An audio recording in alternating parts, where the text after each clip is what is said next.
ces propos liminaires et pour votre enthousiasme. Et que nous en venons maintenant aux orateurs de groupe, en commençant par Pierre Cordier pour la droite républicaine. Merci, Monsieur le Président. Bien, Madame la rapporteure, écoutez, dans vos mots, je croyais que la réincarnation existait. Parce que les mots que vous avez employés, c'est exactement ceux que j'ai employés en 2018 lorsque j'ai eu l'honneur de défendre au banc, au nom du groupe Les Républicains, présidé alors par Christian Jacob, de défendre une proposition de loi concernant le démarchage téléphonique et simplement d'instaurer ce que vous avez évoqué tout à l'heure concernant l'opt-in.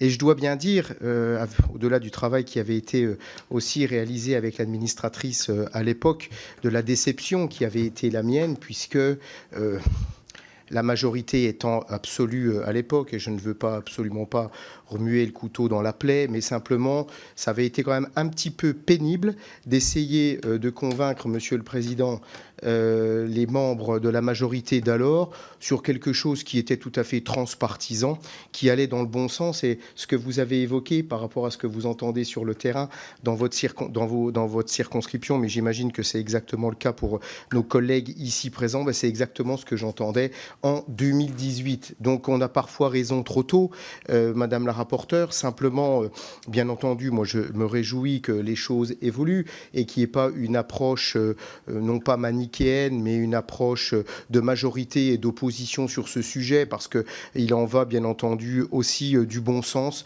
et simplement d'améliorer un petit peu les choses concernant ce démarchage téléphonique qui, il faut bien le dire, empoisonne la vie de nos compatriotes. Donc bien entendu, je soutiendrai cette démarche, vous l'imaginez bien. Vous avez rappelé qu'avec mon collègue Di Filippo, nous avions déposé une proposition de loi à l'échelle française, cette fois-ci, pour pouvoir évoluer concernant ce démarchage téléphonique. Donc voilà, toutes les initiatives qui sont prises vont dans le bon sens. Je n'aurai pas du tout l'approche de la majorité de La République En Marche et du MoDem de l'époque qui s'était bêtement opposé à ma démarche parce que j'étais un membre de l'opposition, parce qu'en fait c'était réellement ça. Et j'invite tous les collègues présents aujourd'hui à aller reprendre les minutes à l'occasion de ces débats et vous vous rendrez compte effectivement du ridicule des arguments qui avaient été avancés par la majorité d'alors. Je vous remercie. Merci, monsieur le député. Madame la rapporteure. Oui, merci monsieur le député. Moi, j'ai pu regarder les travaux qui ont été faits à l'époque. Moi, je n'étais pas élue en 2018 et j'ai pu le rappeler dans les propos liminaires.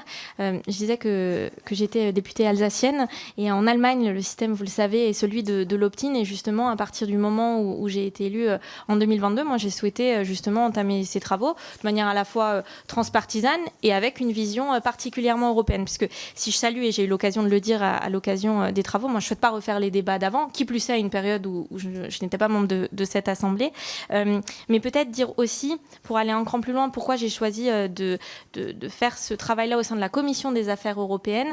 C'est aussi parce que même si je salue les initiatives nationales qu'il y a, je pense qu'à terme, sur ces sujets, on gagnerait à avoir une harmonisation européenne, aussi parce que l'on sait qu'en dehors des textes que l'on a, il peut y avoir aussi des tentatives de fraude. Et je pense que si l'Europe disait c'est non partout à l'échelle du continent, peut-être ça pourrait aussi aboutir à une baisse des fraudes, au-delà bien sûr du strict cadre national. C'était l'objet des travaux que j'ai voulu porter.